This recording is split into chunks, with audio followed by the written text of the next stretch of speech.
غازی ماں کو سلام کر کے حجرے میں جانے لگا، بی بی ام البرین کی آواز آئی، عباس جی اماں ادھر آؤ۔ غازی نے ماں کا جلال دیکھا، آگے کھڑا ہوا، جی اماں عباس کہاں سے آیا ہے؟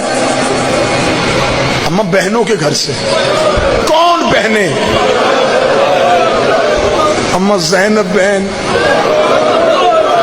اماں کلثوم بہن۔ رو کے کہتی ہے عباس اب تو بڑا ہو گیا ہے، میں تجھے بتاؤں وہ تیری بہنیں نہیں ہیں، وہ تیری آقا زادیاں ہیں۔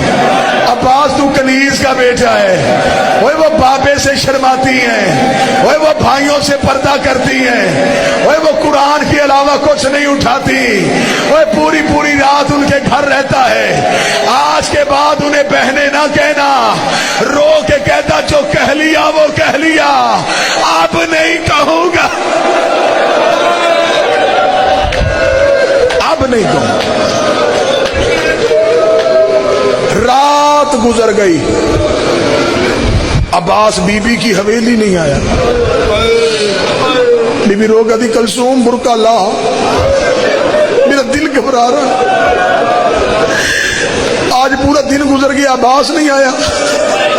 اور جو غازی کے نوکر بیٹھے ہو، ادھر علی کی بیٹی ماں کی حویلی میں آئی، عباس ماں کے سین میں تھا، دور سے بی بی کو آتے دیکھا، بی بی نے زمین میں بیٹھ کے بازو پھیلا کے کہا عباس، وہاں سے دوڑ کے آیا، جب بی بی کے قریب آیا چھوٹے چھوٹے ہاتھ جوڑے، نظریں جھکا کے کہا جی آقا زادی، جی مرشد زادی۔ بی بی رو کے کہتی مجھے بہن کیوں نہیں کہہ رہا؟ رو کے کہنے لگا مجھے نہیں پتا تھا، میں تیری نکرانی کا بیٹا۔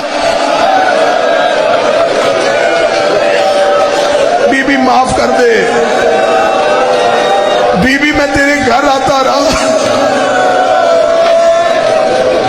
غازی اگر تو نوکر ہے میرا تو کیوں آیا میرے گھر؟ میں نوکروں سے پردہ کرتی ہوں، میں بھائیوں سے پردہ کرتی ہوں۔ قدموں میں گر گیا تھا، جو آیا وہ معاف کر، اب نہیں ہوں۔ ترس گئی پھر علی کی بیٹی کہ یہ مجھے بہن کہے، جب بھی بلایا آقا زادی۔